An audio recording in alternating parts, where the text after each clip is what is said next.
Yes, we are on the record, Chris. Okay. Okay, good morning. This is the October 15th, 2025 meeting of the Buffalo Regional Board of Review. This hearing is being held via video conference call WebEx at the following location: Amherst Town Hall, 5583 Main Street, second floor, Williamsville, New York, 14221. The time is 9 o'clock and the hearing is officially open. The members of the board are David Flynn, Richard Andrews, John Shenny, and Peter Plant. My name is John Lyman, Chairman. From the state is Chris Jensen. Here, the scheduled questions. When you speak, please address the board and give your name, title, and legal address so that our court reporter can have all the information requested. We may have to stop from time to time to consult with our technical staff. In making comments to the board, please provide a descriptive narrative on matters referring to your exhibits to enable the court reporter to enter these into the record. The first hearing is petition number 2025-0653. Petitioner, the hearing is in the matter of Joseph E. Dorvalia and Carmina Wood Design. At this point, you folks may come forward and present your case.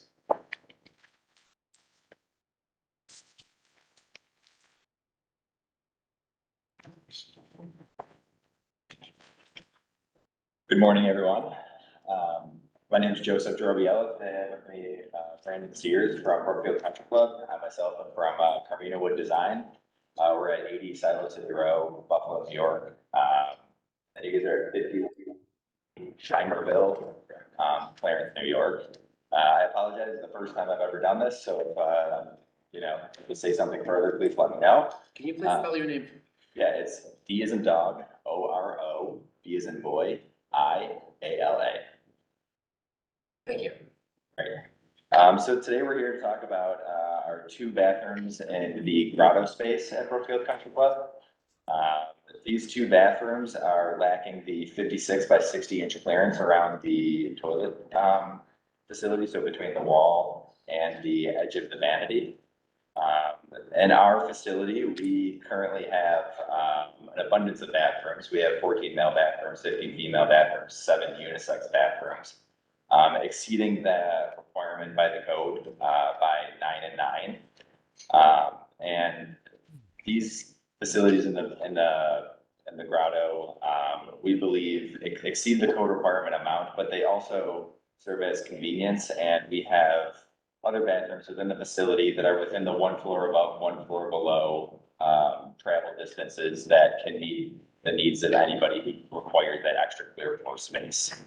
As you can see, we're missing it by a few inches. This was due to some construction constraints with the elevator, the stairs, and that wall to the north side being slightly out of dimension that we did not notice until we got the bathroom completely done and the building inspectors walked through and put a tape measure to that space. Happy to answer any other questions you might have. Thank you. So prior to the building inspector showing up, you guys thought you were code compliant? We did, yes, we did. And those are new or? Those are new. This building is a new building.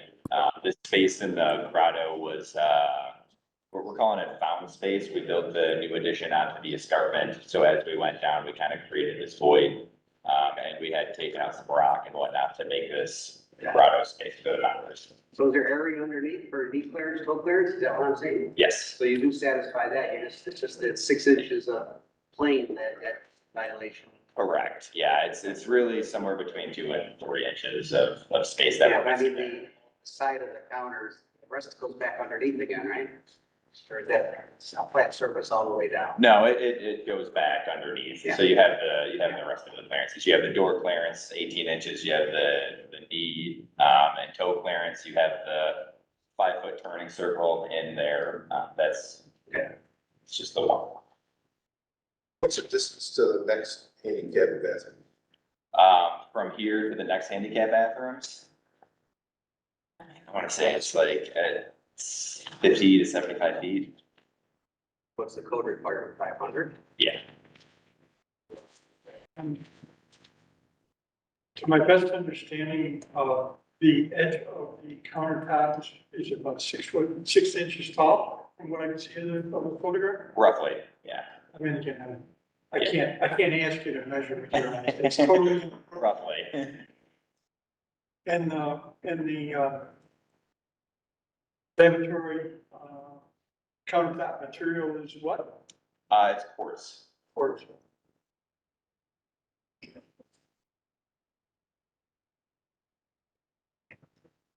So as we look at this view, because obviously you didn't set up, didn't set up backlighting to get a good view of the lower portion of the vanity. But to my best understanding, besides having the toe space underneath it, is the edge of the toe space adjacent to the water closet. Is that recessed or is that fluffed? It is recessed, It's recessed. And could you give me a ballpark idea of how much? approximately an inch, That isn't exactly a reading, what I was looking for. but it's not exactly. No, not a problem. It is what it is.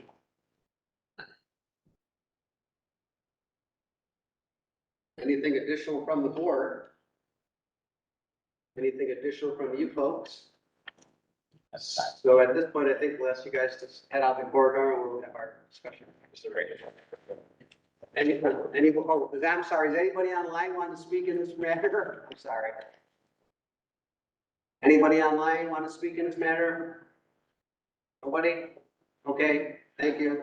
Thank you. Going off the record? Going off the record. Meeting recording has been resumed.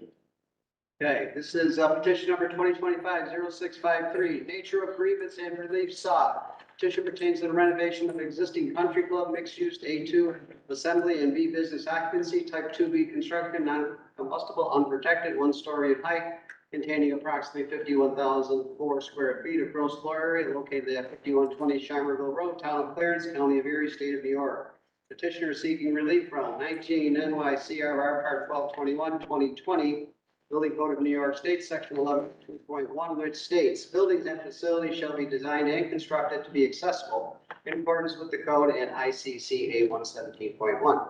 The reference standards ICCA 117.1, accessible and usable building and facilities 2009 edition, Section 604.3.1 details that the clearance around a water closet shall be 60 inches wide and 56 inches in depth. Petitioner requests relief from the 60-inch wide clearance requirement with 2 toilet rooms.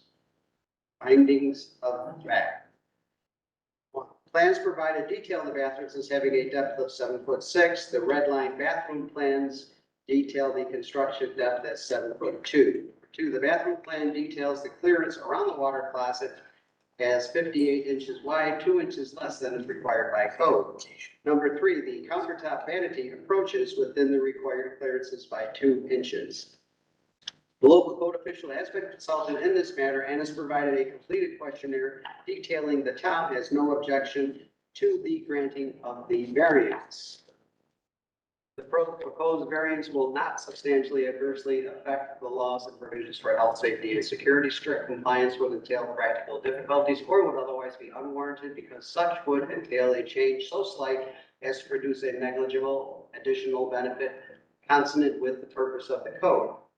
Wherefore, it is determined that the application for a variance 19 NYCRR 1221/2020 Building Code of New York State, Section 1102.1 B, and is hereby proposed to be granted with the following conditions.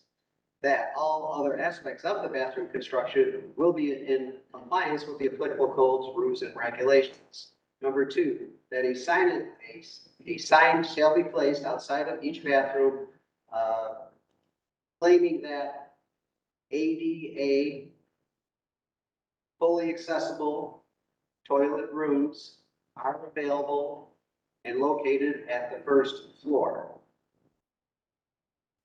At this point, do we have a motion? I'll move. We have a second. Second, Andy. At this point, we'll have to vote. Mr. Andrews? Yes. Chang? Yes. Simon? Yes. Davis? Yes. John Lyden's in favor also. The vote carries 1, 2, 3, 4, 5 to 0. Variance has been granted. This decision is limited to the specific building and application before it as contained within the petition and should not be interpreted to give implied approval of any general plans or specifications presented in support of this application. Chairman John Lydon, David Flynn, John Cheney, Richard Andrews, and Peter Clayman all concur. Thank you. Thank you very much. Appreciate it. Thanks for showing up, Patty. You clear about that signage thing? Go downstairs if you need to. Yes. That's what that, the intent of that. Okay, we can do that. In the main, we need some direction, signage, the elevator. It's complex. When someone comes up the elevator, it's complex. Okay. Good. You know the building. Yeah, we'll get something so that people know exactly what they gotta go. Problem with this lawsuit regarding ADA. Quite frankly, that may be. Okay. What's their power looking for that. Okay. And so People, you know,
ready to reconvene for the second hearing, petition number 2025-0412. The aggrieved party is Bharat Hariharan. Nature of grievance in sought petition pertains to an existing detached one-family dwelling, type 5B construction, wood frame, unprotected, 1 story in height, containing approximately 1,850 square feet of gross floor area. Is the correct second hearing for the agenda? This is 655. Is that the official? Okay, so we are good. Yep. Okay. Let's all start again. Nature of grievance in relief sought petition pertains to an existing detached one-family dwelling, type 5B, wood frame, protected, 1 story in height. No, this is, This is the third. that was the third. So I keep with that and just change the agenda or just Sure, we can go down. We're going with case, 2025-0412. that was, yeah, and Mr. Hariharan is, right there. Forgive me. Hi guys, this is petition 0655. I just want to make sure that per the schedule, this was the second in the hearing. If we're third, that's no problem. I just want to make sure we weren't forgotten about. Yeah, the chair is allowed to change the hearing order at will, so you'll be Okay. heard. No problem. I just want to make sure we're still on the agenda. Oh, yeah. I appreciate you sticking around.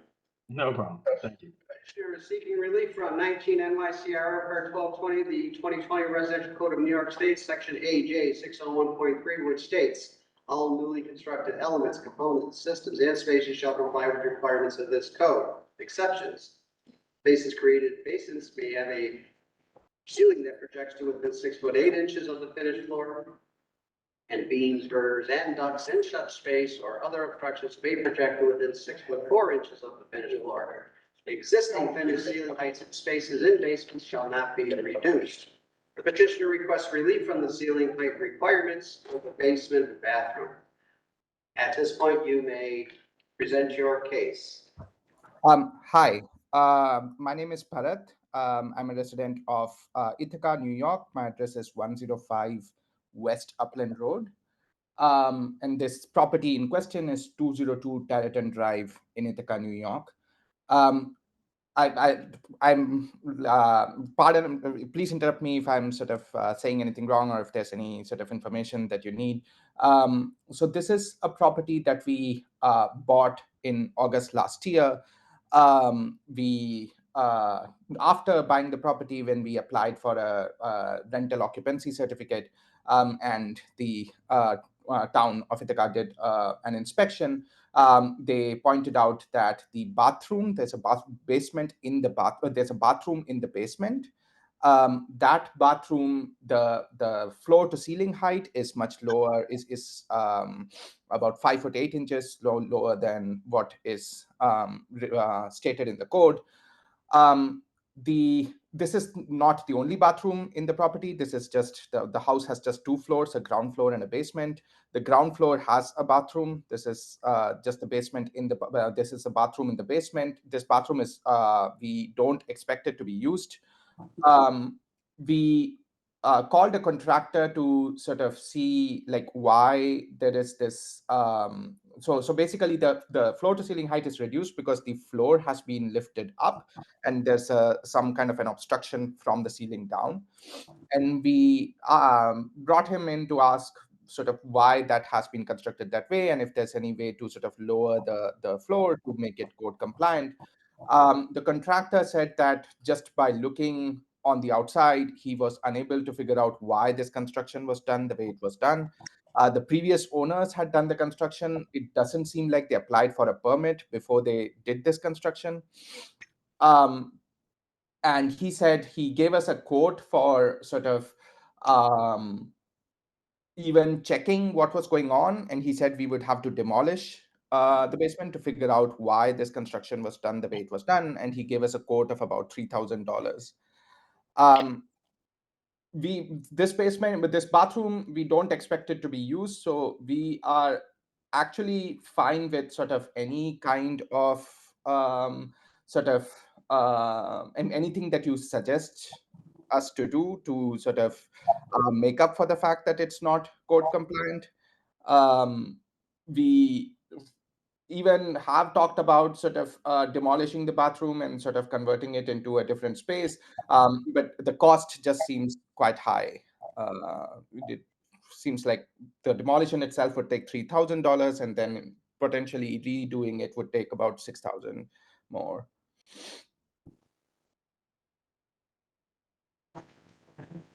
All right, so are you done with your first presentation? Yes. So what else is the basement habitable space, bedrooms, rec rooms? What else is going on down there?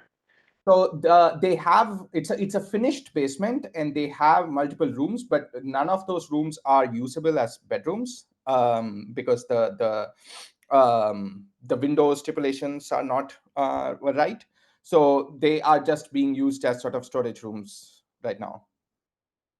So they are finished, drywalled, well-lit storage rooms. Yes. So Yes. you're asking that they are not habitable spaces. That's your pitch, that they are not habitable spaces. Yeah, they're not habitable spaces. This is also, it's a single family residence, and they're not. I mean, we've not even tried. Like even when we bought the property, it was clear that those rooms could not be used for habitation. And this is your rental property? We are trying to make it a rental property, so we tried to get a rental occupancy certificate, and that was when these issues were. We noticed these issues. So moving forward, a potential tenant of yours can go downstairs and put a pool table, can do what they want and have the kids go down and play their games and do all that kind of thing. So that's kind of contrary to storage room. It kind of becomes habitable, especially when you can't monitor it and kids go downstairs and play. Sorry, yeah, I let me rephrase. I guess what I meant was we can't use them as bedrooms. I agree that they can be used for other purposes. Yeah. Yeah, so other purposes would still require an egress window out of the space. So there is there is an egress window, but we have not, like, that was not an issue that was raised in the inspection. So there are egress windows. We were not told that the egress windows were problematic. Okay, so you do have existing emergency escape window openings. Yes. So Marty, you're in agreement that egressing from the basement is to code and the only issue is head clearance in the bathroom? My understanding, sorry, Marty Mosley, Town of Ithaca Code Enforcement Department, 215 North Tioga Street, Ithaca, New York, 14850. So my understanding, based on my inspectors being in that basement area, is yes, this was a leftover issue from 1994. The code official in 1994 had identified this with the owner and not followed up on it with the owner. In reviewing of this file and going out and conducting our rental inspections, we found this to be an open item, which is why it was brought to the attention of the current owner. Just to clarify, you are content that there is legal egress windows from the basement area? Based on the previous code official's inspection in 1994, yes. So did you inspected it also, Marty? I had staff inspect it, yes. And what was their position regarding the egress window, their recent inspections? Based on their report that they've identified, they did not identify egress as being an issue. And maybe it's just because it didn't really register with them when they were there. They were looking at bathroom stuff and not maybe paying attention to the egress. Maybe. I mean, it would be based on obviously the green book in this situation because of the occurrence of the inspection in 1994. So it wouldn't be egress as we know it today, obviously, being that either 5 square feet or 5.7 square feet, depending on the grade elevation. Yeah, so that comment is acting as if this was done legally at the time, which I'm not sure, Chris, is that possible? I could go into code. Yeah, I mean, to me, it's more dangerous not to have legitimate egress windows from that space than people who live there realizing that they might have to bend down and go to the bathroom. I mean, in a manner of speaking, we're kind of letting the basement become legal by only talking about the bathroom. So, I mean, we'll see what happens, but there's a chance that during our deliberation regarding your request for a variance from the bathroom ceiling heights, that we need to have confirmed that egress from the basement is according to code. Is that okay, Mr. Mosley? Yes, that's fine with me. I mean, I just opened up the notes from 1994, and there were 2 notes in here citing section 1241.1A, and identified it shall be prohibited for the use of sleeping purpose in any non-habitable space. And section 1241.1C, it shall be prohibited for the use of a cellar space as a habitable space. So clearly it was identified in 94 as not a habitable space. Yeah. And not obviously, but it appears to be that it's habitable now and the owner would like it to be used as habitable also. I mean, I would agree with that statement, yes. Can I ask a question just for my own edification? yes, you may. What does habitable mean in this context? A place where you eat, work, sleep, or play. Okay. It doesn't include storage. It doesn't include bathrooms. So I can give you the definition in one moment. Habitable space, a space in a building for living, sleeping, eating, or cooking. Bathrooms, toilet rooms, closets, halls, storage, or utility spaces, and similar areas are not considered habitable space. So can I ask we were not, I guess, is there like as my understanding was similar to what Marty was saying. I assumed that like we knew that those spaces could not be used as bedrooms and presumably, as you're saying, not for habitable rooms. Does that, I guess, what does that mean? Because does that mean that the space has to be closed off or like? Yes, Marty, we might as well ask you, if you choose the option of my basements will not be used as habitable space, you as the authority having jurisdiction as an inspector, how would you,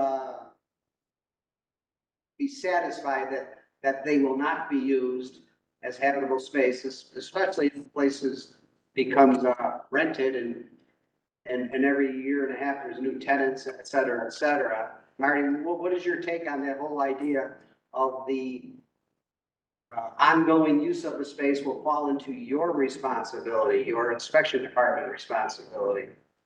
We would identify that as a condition on the operating permit that's issued.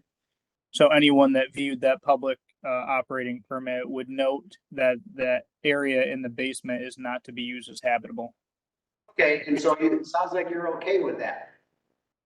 Yes. Yeah, I mean, obviously, there's areas in any house or any building that are non-habitable or storage areas or something of that nature, which we just try to identify those areas once the certificates that have been issued or operating permits have been issued. Okay, so, in a manner of speaking, it sounds like, we are back to the bathroom having head clearance issues. Bathroom is not habitable, the rest is not habitable, so we're back now to focusing on the headroom clearance only at the toilet while Marty takes care of the paperwork to make sure that the basement isn't used as habitable moving forward. So with that in mind, how about showing us the picture of the bathroom again? Yeah.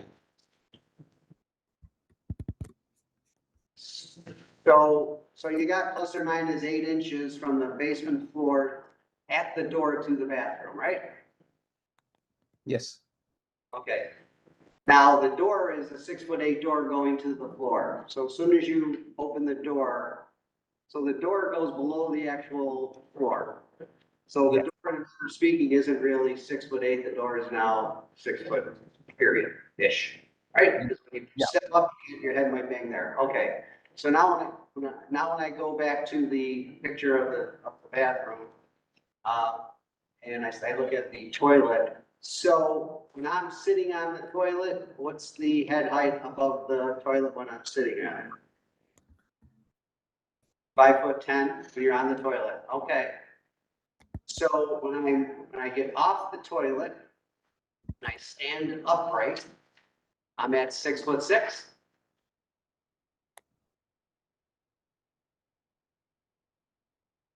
Is that correct? When I'm on the toilet and I stand up and I go to leave the room, when I get off the toilet, I'm now at 6'6". Yes. Yeah. So There's a plan. Yeah. Sorry. The area in violation, in a manner of speaking, is the area where you're sitting on the toilet, and nobody sits on the toilet standing up, right? And the shower stall. The shower stall is 6'0". Yeah. So are both written up as part of it? There's the, where you would come out of the shower stall is 5 feet 9 inches, right? Yeah. That's a curve. So show the picture. It's just a curve right here. there, so that's, Okay. yeah, A curve is a curve, yeah. but it's like, So 6 foot in front of 6 foot in the shower room, 6 foot outside the shower room. What did we say in front of the toilet? 6'6". 5'10", no, yeah, 6'6" in if you're front. sitting in the toilet or right in the toilet, it's 5'10". Okay, Then right to the right side of the toilet.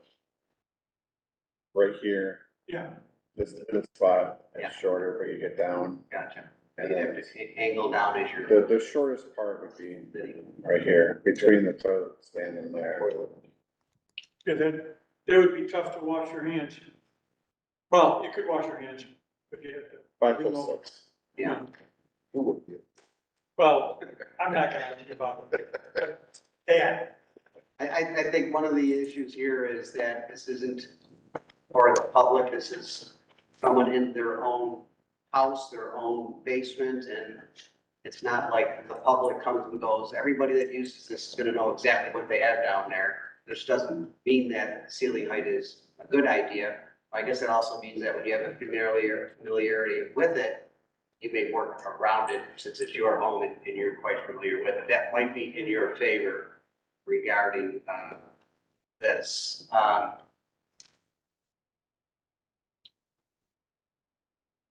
Someone else jump in, please.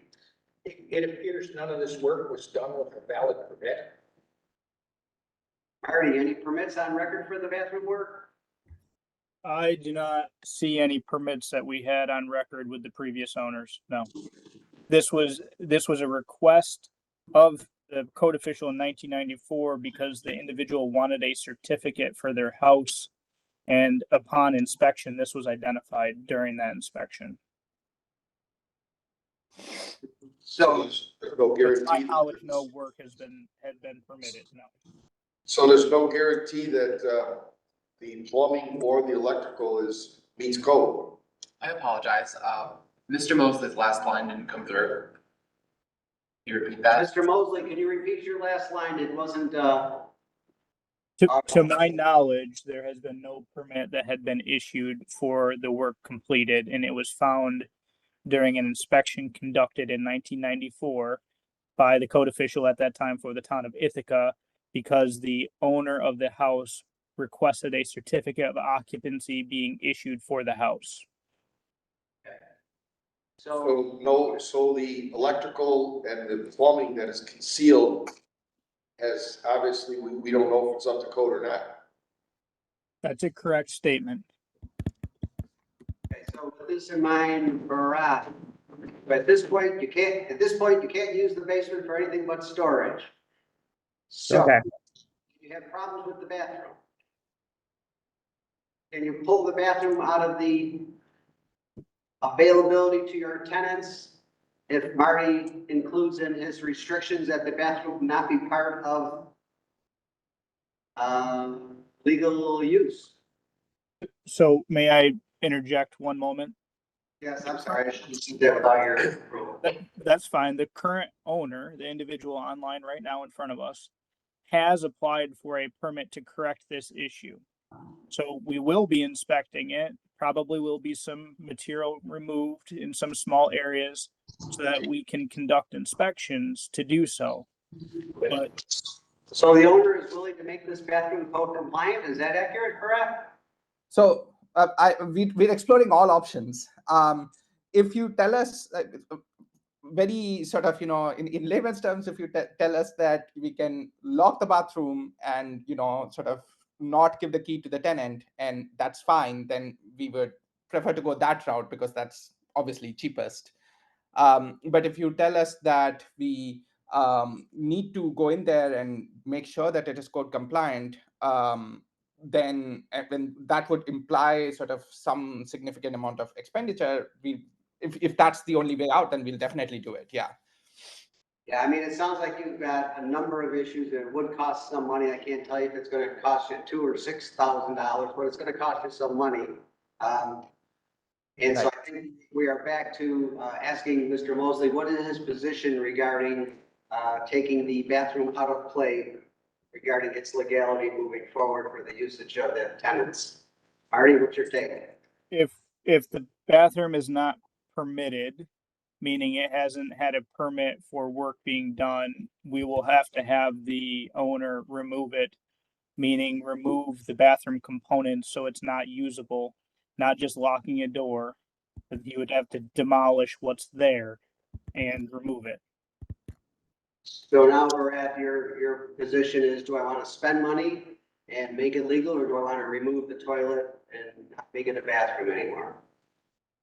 Yeah, so we did check that with the contractor. It seems that the demolition is kind of like, if we have to make it code compliant, we have to demolish it anyway because it's not clear exactly what is inside there. So the sort of expenditure that is basically, yeah, I mean, like we have to demolish it anyway to even see whether it's sort of what is in there essentially. So those two options to us are kind of equal. We have considered sort of, if that's the path we have to take, we have considered what we can do since the bathroom is not being used. We have considered sort of just if we demolish it, we might convert it into a place to keep the washer and the dryer, or just keep the laundry, something like that, right? But right now we don't know anything because we don't, the contractor says they have no idea why it's constructed this way and they have to demolish it to figure that out. So we're gonna rule on the variance before us, which is regarding all the head clearance violations that you have. And depending on that ruling, you are then gonna act with Marty to see how you're gonna move forward. Are you gonna make it totally code compliant, or are you gonna take it out of service? That'll be up to you moving forward. We're simply gonna vote on the variance that's before us. Okay. Okay, anybody else from the board want to talk about anything? Peter Clayman here. Can I direct the question to Marty? You would, in the process of issuing a C of O through your rental registration process, would you post the C of O for the tenant who is potentially looking at the house to rent, so that they would know that only the fifth floor is available? How do you do that in your jurisdiction? So we do not require the operating permit be posted for the tenant, but we do have a electronic program that allows searching records affiliated with operating permits or certificates that have been issued by my department. So yes, it's a little cumbersome. When we developed this program, I had made a recommendation to post the operating permit within the dwelling, and my town board had said no. So once again, Marty, your position is, at this point in time, gotta remove the toilet if you don't want it to be, if you don't want to have it demolished or done to code, you gotta remove the toilet, right? Fixtures. That's correct. Yes. Okay, anything else from online? Anybody else want to speak regarding this? Anybody else? Okay, anything else from the board? Any final comments? Okay, at this point, we'll break for our discussion and then reconvene. Thank you. Going off the record. The record.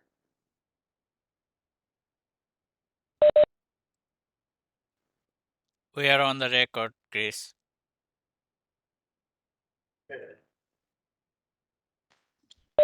We now reconvene 2025-0412. 19 NYCR Part 1220, the 2020 Residential Code of New York State, AJ 601.3, which states all newly constructed elements, components, systems, and spaces shall comply with the requirements of this code. Exceptions, spaces in basement that have a ceiling that projects to within 6 foot 8 inches of the finished floor, and beams, anchors, and ducts in such space or other obstructions may project to 6 foot 4 inches. The existing finished ceiling heights in spaces in basements shall not be reduced. The petitioner requests relief from the ceiling height requirements for the basement bathroom. Findings and facts. The existing bathroom was constructed without a building permit sometime before the petitioner purchased the property in 2024. The bathroom ceiling heights vary from approximately 5'5" 3/4" to 6 foot 6 inches throughout the finished space. The 5'5" 3/4" ceiling height is due to an obstruction that appears to be concealing ductwork and electrical wiring. Number 3, the 5'5" 3/4" ceiling height is due to obstruction that appears to be concealed ductwork and electrical wiring. Number 4, the existing basement has several emergency escape and rescue openings and the door that allows for an occupant to exit the rear yard. Conclusion of law. Insufficient evidence has been provided to warrant the variance, and the granting of a variance would substantially adversely affect uniform codes provisions for health, safety, or security.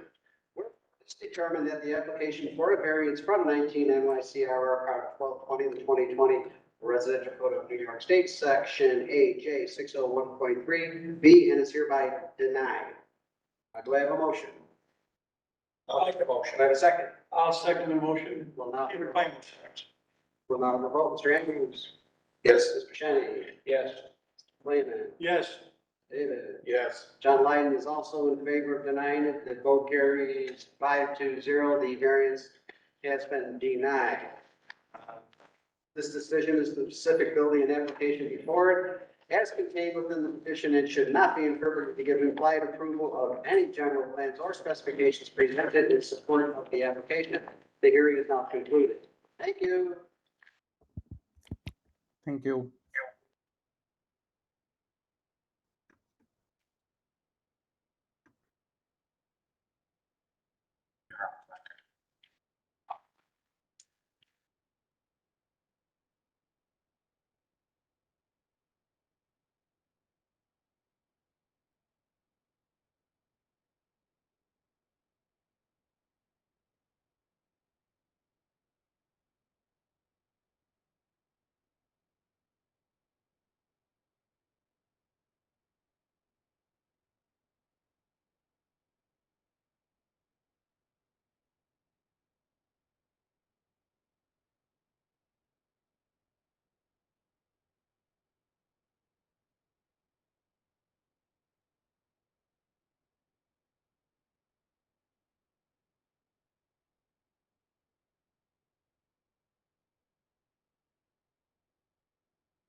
to convene. Petition number 2025-0655. Nature of grievance and relief sought. Petitioner pertains to the change of occupancy of an existing mixed-use building, first floor restaurant A2 assembly and second floor apartment R2 residential occupancy. Type 5B construction, wood frame, unprotected, 2 stories in height, containing approximately 4,500 square feet of gross floor area, located at 5371 New York Route 32, Town of Catskill, County of Greene, State of New York.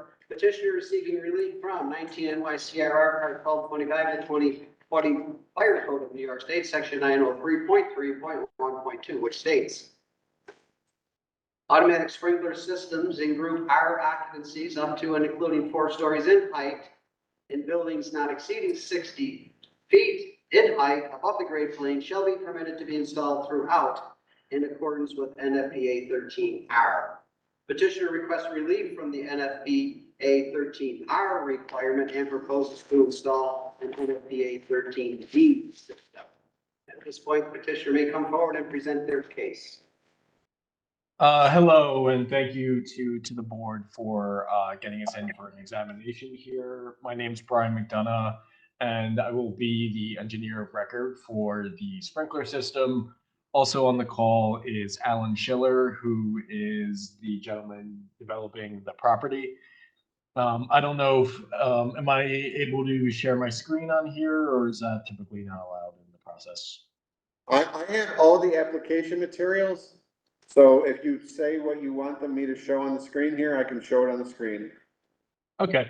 So if you want of the application, you can go to page 8, which is the property survey.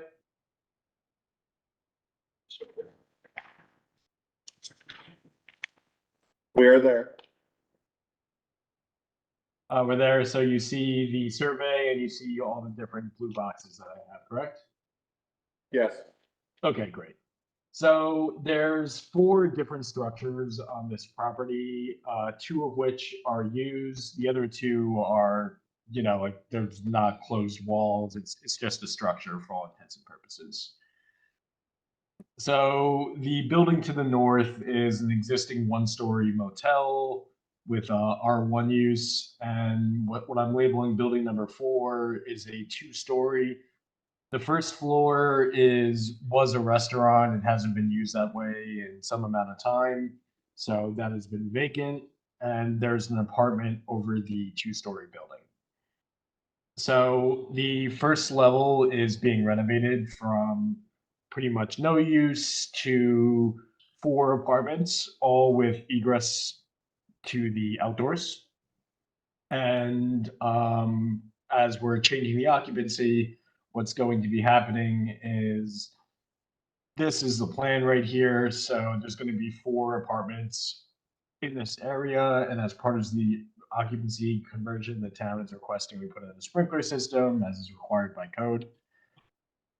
So if we had a water utility connection, this would be pretty straightforward. We would have sprinklers spread throughout as required in accordance with NFPA 13R, but there's 2 problems here. Number 1, there is no water main on the street. And number 2 is that there's a well, but the well doesn't have sufficient capacity to support the amount of sprinklers required for NFPA 13R.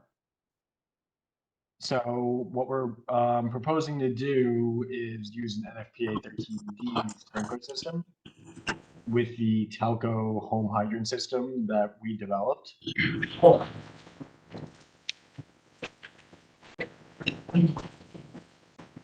A 13R system isn't, if we did a storage tank with a pump, there are issues regarding the overall cost of the project relative to the cost of construction. The overall cost of construction right now is around $100,000, and the cost of the tank and the pump together would be approximately $60,000 for just the pump and the tank. And added to this is the added issue that my client actually had to get me from New York City for a project in Catskill because there was no engineers in the area. And we have tried approximately 4 to 5 different installers, and we can't find somebody to even install the thing. So the cost, coupled with the unavailability of contractors and the proximity to the fire department and the 20-minute supply of water instead of 30 minutes, we feel we can meet safety criteria of the sprinkler system with making it work for our project. Can I clarify something really quick? Sure.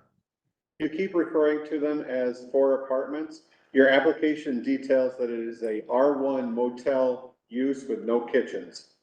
That is correct. Apologies for the nomenclature. The nomenclature I used.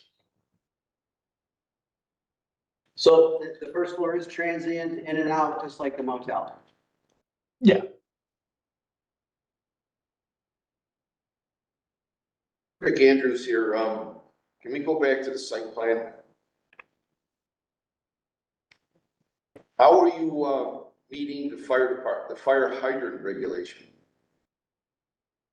Regarding the fire hydrant proximity to The distance of fire hydrants.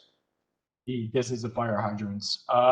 There are no fire hydrants in the area currently. So I'm assuming all these buildings are existing, they were all, permitted under the code that they were built under. Is this the first project you've done that's new to this, area? I do not have knowledge of the previous applications that were done in the area. So the reason I say that is that because it's a change of use, it requires to meet today's code, which then would require the fire code to kick in concerning fire hydrants. Then, well, yeah, there would be a. When a new building is moved into the area. I can Fire access. fire hydrant, but I'll bring it up. Yeah, just, yeah, double check that. That's why I asked, how they were meeting it. Well, I assume if that were to be the case, the lack of a water main in the street makes a hydrant not really possible. There's ways in rural areas to meet the code, but. Yeah, that portion of code reads where a portion of facilities Okay. or building here was constructed or moved into being a manufactured home or something like that. You're under, fire hydrant locations. That was under where required fire service, yes. That would be fire hydrant system.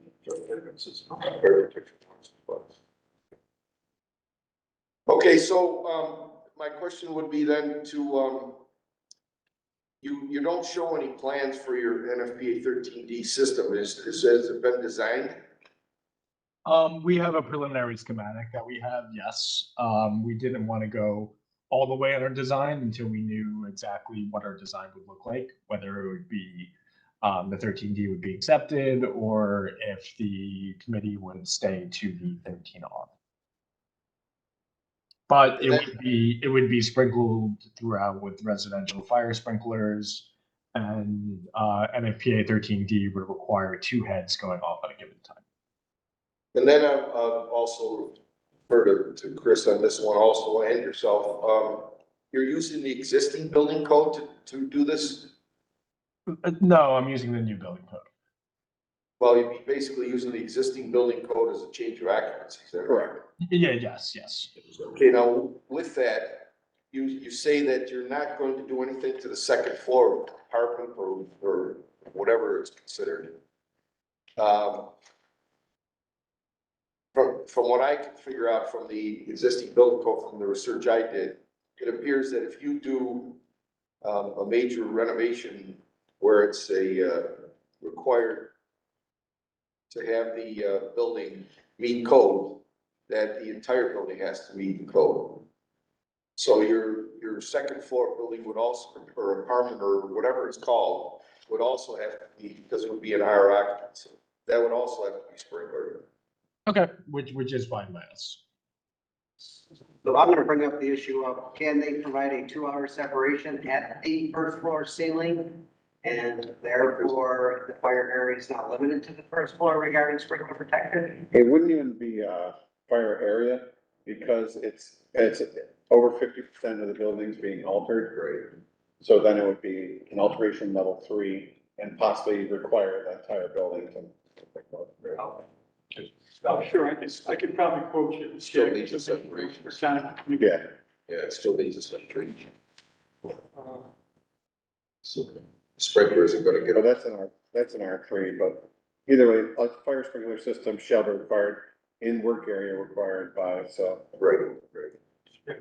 Takes you to chapter So our second floor becomes R3. No, Oh, yeah, so technically, it's a mixed-use building with an apartment, an R2 upstairs, and motel downstairs. R1 downstairs. And it is indeed a change of occupancy in For the first floor, That's first great. floor. So going from a restaurant to four motel units. so the second floor is transient also at this point? His application reads that the second floor is an existing apartment. Is the second floor transient? No, the second floor is long-term. Alan, please correct me if that's incorrect.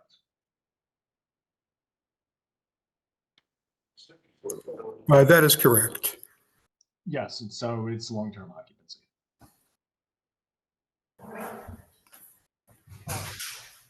the second floor covering the entire footprint of the building we see in the floor plan of the first floor. This is Peter Kleinman.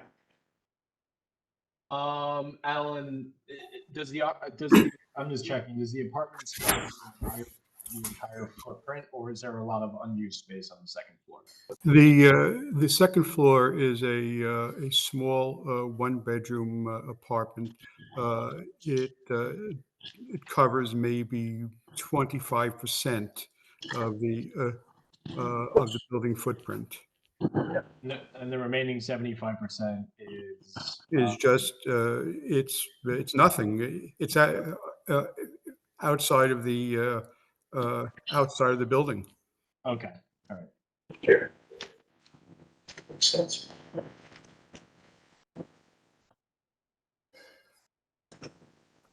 If I may then, as we look at the floor plan, directly above the two-bedroom hotel room, is where the second floor is. And the second floor is accessed by an outside staircase. That is correct. Correct. Okay, so that is effectively at the bottom of our page. We don't have a north-south. So look at this one right here. Is that all? See the thick walls? Okay, are you sure? Is there 4 additional besides that? That's significant. Because I totally, So here we go. Here's the view from the street. Yeah. Farther. You'll see I this. see the outside stair, which is, So this is just the one unit, then under it, right here, was the rest of the building. That goes over further. That goes over here, Singer Hill.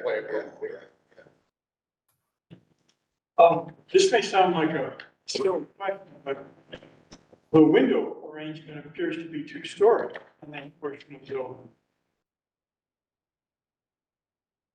It does. If you look at street view images of the building, and I'm gonna share it right now. 1 second.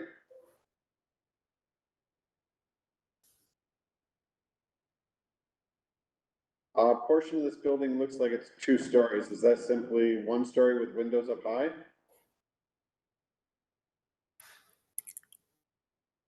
That is correct. There is currently there is framing there, but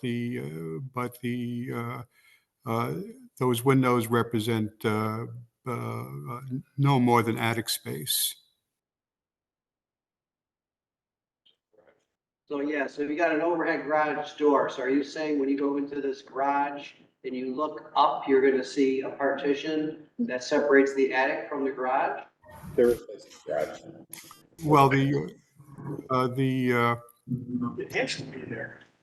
But here's the garage opening right here. Yeah, that appears to be the garage. So when I'm standing in that kitchen, I look up and 10 feet above, I see the wall for the second floor, which is attic space.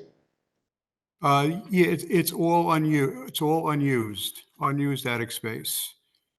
That's right, but you can't guarantee that it remains unused for the rest of its life. So at this present time, there's no occupancy on that area, though that area is there. No, none at all. The only occupancy is in the extreme right-hand side of the image, which under the gable is the upper apartment. So Brian, what's your take on, above these apartments, I have vacant attic space that's obviously high ceilings, et cetera, yet we're not dealing with it from a fire protection standpoint. So if it's unused and separated and there's no access to it, I would propose it as existing to remain.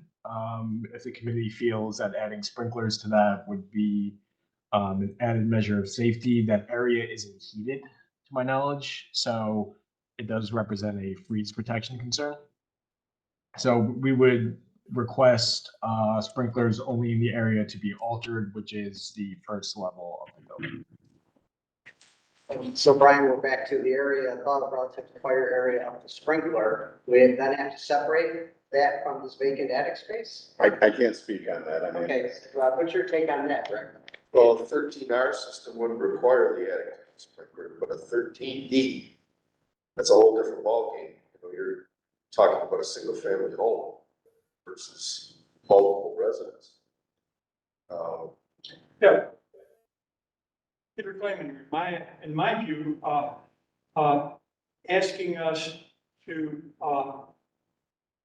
horse trade, pardon the expression, a, 13D when a 13R is required, and not telling us how robust, construction is, where we have passive protection with drywall and that sort of thing is scary.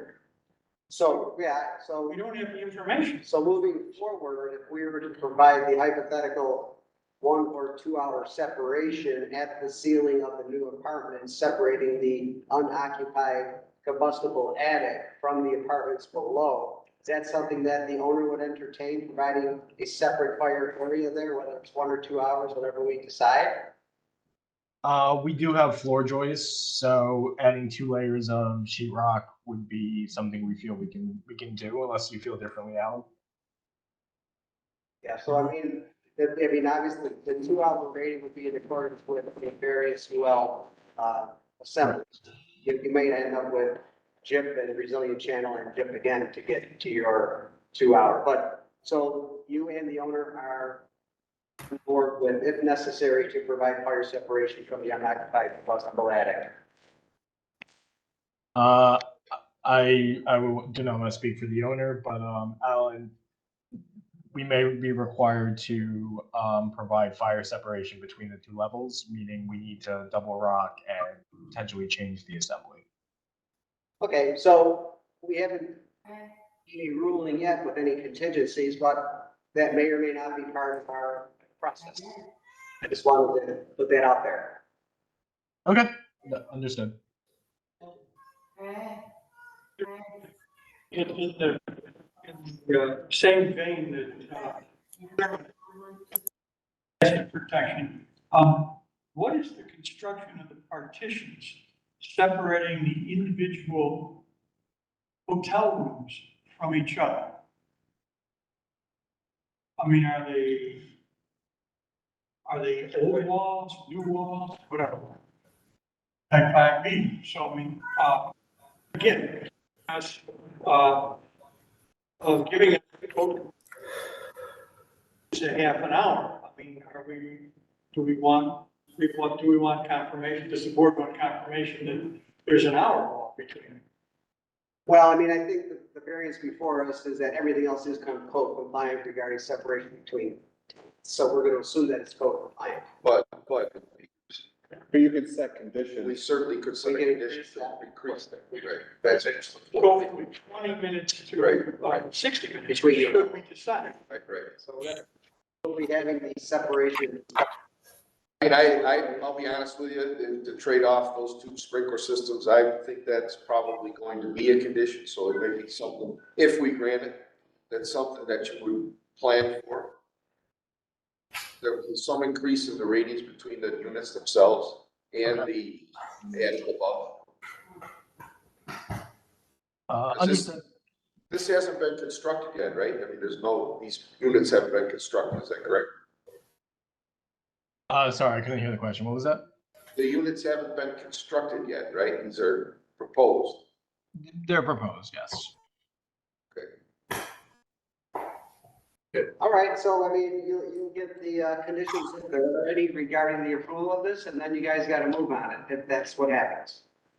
Okay, So I got a couple of questions about the sprinkler itself. You are offering a exterior fire department connection to the sprinkler system. You are offering, alarm on the exterior of the structure. We would also require, and it would be required at 13R, that you tie the sprinkler system into the fire department through whatever means you need to do that, third-party connection. Are you referring to a fire alarm system? Yes, Understood. there would have to be a fire alarm system on the flow switch that would send it through to the fire department. Understood. The fire dispatch, unit, wherever, however they get dispatched, their 911 unit or whatever. Obviously, you're gonna have smoke detection, carbon monoxide detectors, single station, right, each units. Yes. The 20-minute water supply, you said is being increased from the 10-minute that's required for 13D. Is that correct? That's correct, yes. We're offering fire extinguishers per unit. Some of that stuff is required anyway. The exterior fire department connection obviously is not for 13D, but that's going to be connected to the sprinkler system. What size pipe do you have that feeds this whole system, the whole system? Well, it's feeding a storage tank. So feeding the storage tank would be a 1-inch supply line, which would be sufficient to have the tanks on standby. And then what comes off of your tank? Coming off of the tank, be 1.5 or 2 inches, depending on the hydraulic calculations.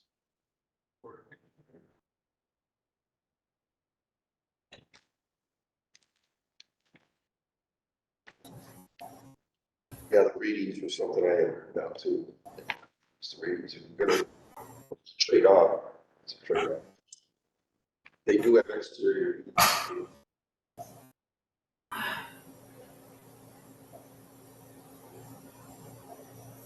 You have some engineer designing a system for you, 13D? Pardon?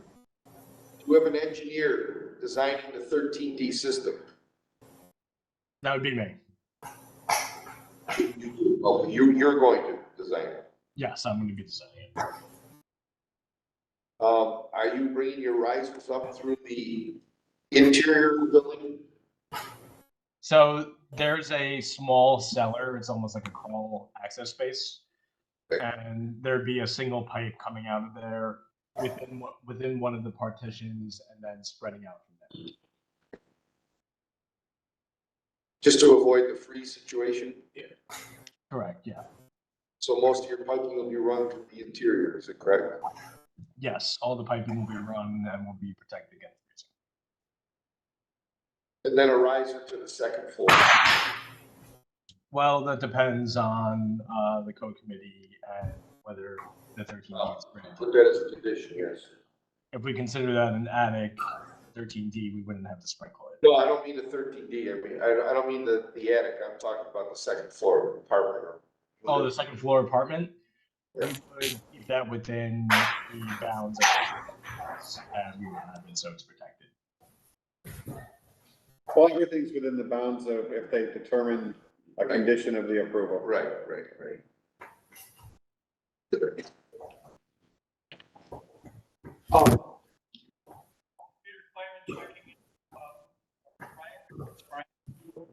Yes. Lyman asking the question, did you mention that there's a crawl space or a basement of some sort for the building? Yes, there's a small crawl space underneath the building. I believe that's mentioned in the application. And is there any heating equipment in that crawl space? Currently there is not, but we can add an electric unit heater. That would be the new design. So you plan on putting a head at that riser? We'll put a yes, we'll put a head in the cellar as well. And because again, I'm really struggling to get a handle on the footprint of the building. Whereabouts in the building is this basement crawl space? What kind of ceiling height is involved? What kind of ceiling is in the crawl space? What kind of ceiling height? Can you stand up in it, or are you crawling around in it? What's going on? You can stand in it. It's probably about 6.5 feet tall. 6.5 feet? The audio's tough. Did you say 6.5 feet? 6.5 approximately. Whereabouts is it in the floor plan? So if you're looking at the floor plan, if you go over to the inside corner of the plan, so if you go back to the first floor plan, Yeah. if you go all the way to the bottom where it says breakfast and kitchen, to the north where it says bedroom of that is approximately breakfast. So the basement is in the general area that Chris is padded with a pointer? I cannot see the screen. One moment. Oh, sorry about that. No problem. Yes, approximately. It would be below, is that below the rear portion? I'm sorry, you guys are kind of breaking up. Is that below the two-story portion? That is below the two-story portion, yes. Thank you, Ryan. No problem. So, you'll have obligatory smoke and carbon monoxide detection at that level? We will add wherever we're having it throughout the first floor. We can add it in the cellar as well.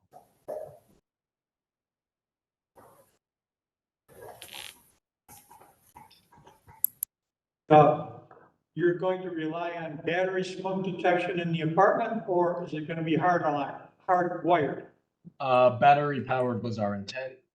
Also, if we need to hardwire it per your recommendations, that's fine too. Thank you.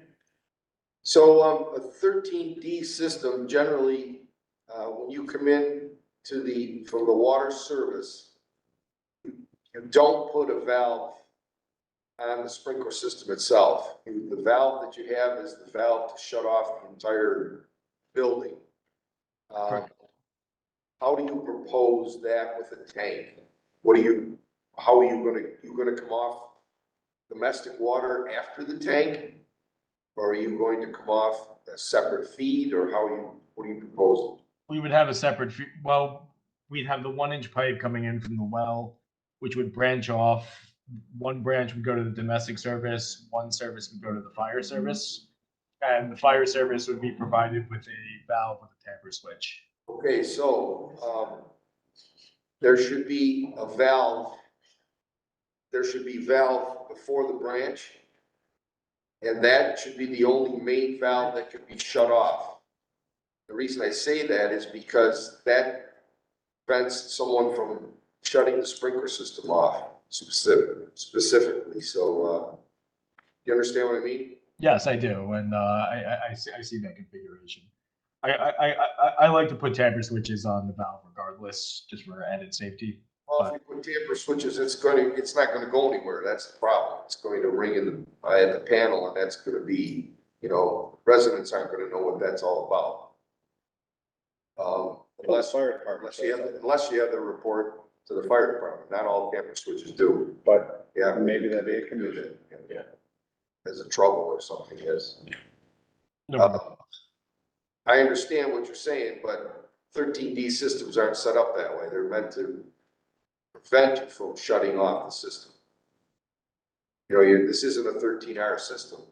Yeah, no, so the head valve would shut down both systems, and then at that point, somebody knows that the water's off, so it's kind of like an indirect way of notifying the tenants. So we have to specify that you put tamper switches on your valves. Not a problem.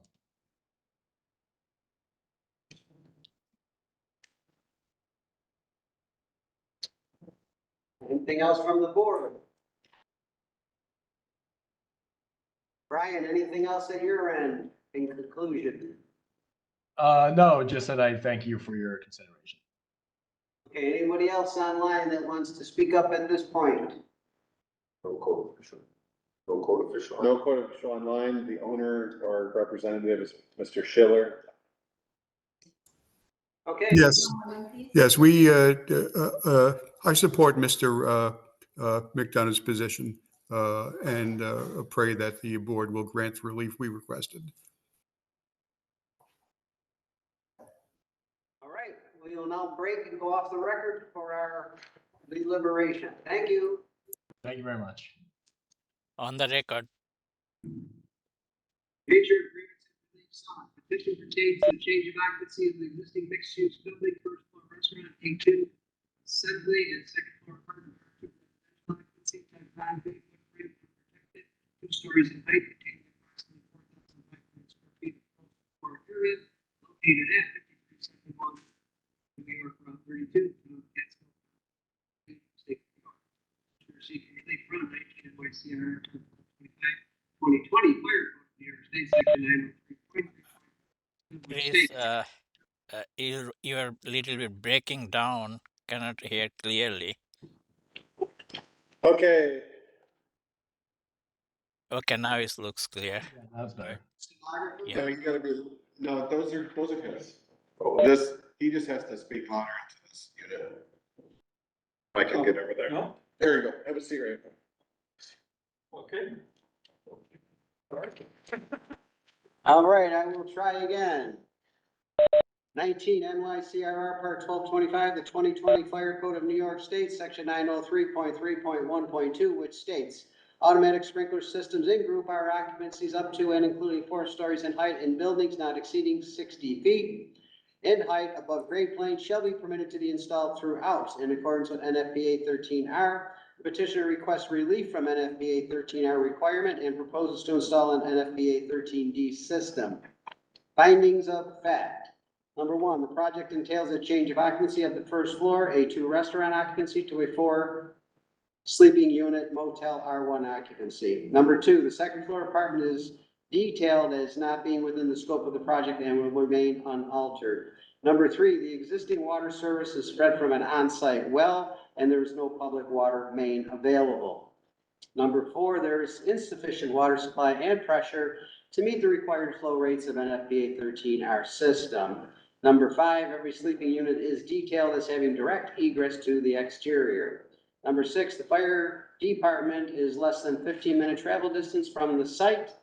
Number 7, the installation of a 13R system would cost over $125,000, which exceeds the project budget of $89,000.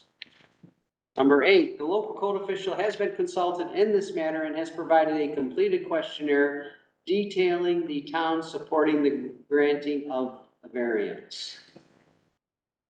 Conclusion of law. The proposed variance will not adversely affect the law's provisions for health, safety, and security. Strict compliance would entail practical difficulties or would otherwise be unwarranted because such would create an excessive and unreasonable economic burden and would be unnecessary in light of alternatives without a loss in the level of safety, achieve the intended objective of the code. Board's determination. Wherefore it is determined that the application for a variance from 19 NYCRR, Part 1225, 2020 Fire Code of New York State, Section 903.3.1.2 B, and is hereby proposed to be granted with the following conditions. Number one, that there will be no cooking facilities proposed or allowed within the sleeping units, including microwaves, hot plates, induction cooktops, or other similar portable cooking appliances. Number two, that there will be an audible and visual alarm installed on the exterior of the structure. Number three, there will be an exterior fire department connection installed. Number four, there will be a hardwired, monitored, supervised, interconnected fire alarm system installed. Number five, there will be a 450-gallon tank and associated fire pump with a dedicated fire-rated room installed. Number six, NFPA 13D system be provided with a minimum of 20-minute water supply instead of the standard NFPA 13D 10-minute supply requirement. Number seven, there will be fire extinguishers installed in every proposed and existing sleeping unit and dwelling unit. Number eight, a 1 hour fire separation will be provided between dwelling units. Number nine, a 2 hour separation will be provided at the walls and floor of the unoccupied attic area from its adjacent spaces. Number 10, a 1 hour fire separation shall be provided at the first floor separation to the apartment above. Number 11, flow and tamper switches shall be provided. Number 12, sprinklers shall be provided at the existing second floor apartment. Number 13, sprinklers are required at the basement riser.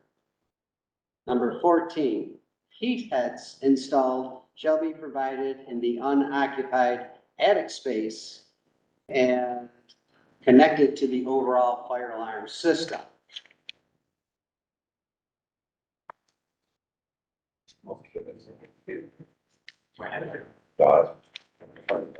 Mr. Chairman?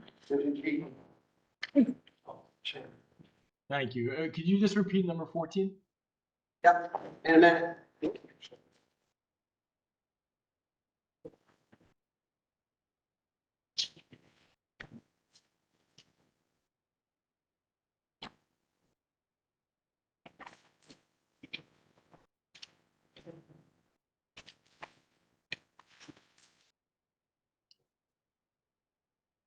Mr. Chairman, I believe there was a small but consequential typographical error in one of those conditions, please. Okay, what? In the one condition we mentioned dwelling units, you should have asked, should have required a separation between dwelling units and sleeping units. Because the correct characterization of the units in the first floor are sleeping units. That's all.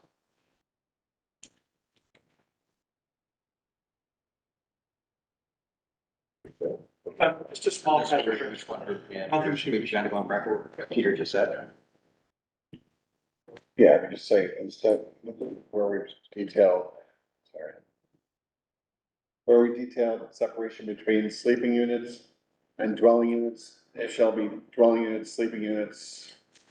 Yes, it'll be corrected in the decision. Okay, so the dwelling units and sleeping units will be added as the proper terminology and,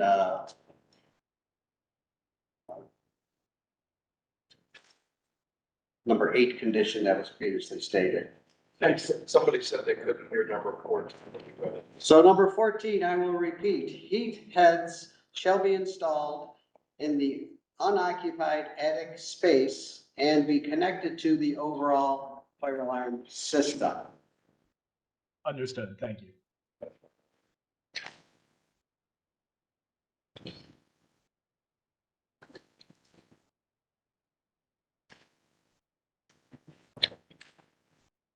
Strict compliance with the We code. gotta ask for motion. Oh, I'm sorry, we have a motion.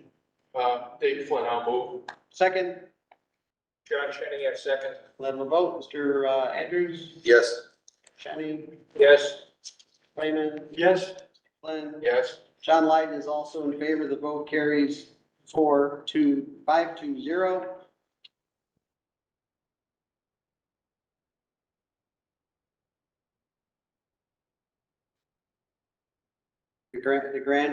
The variance has been granted. Strict compliance with the code would entail practical difficulties, unnecessary hardship, or unauthorized, unwarranted. A decision is limited to the specific building and application before it as contained within the petition and should not be interpreted to give implied approval of any of the general plans or specifications presented in support of this application. The hearing is now concluded. Thank you. Going off the record.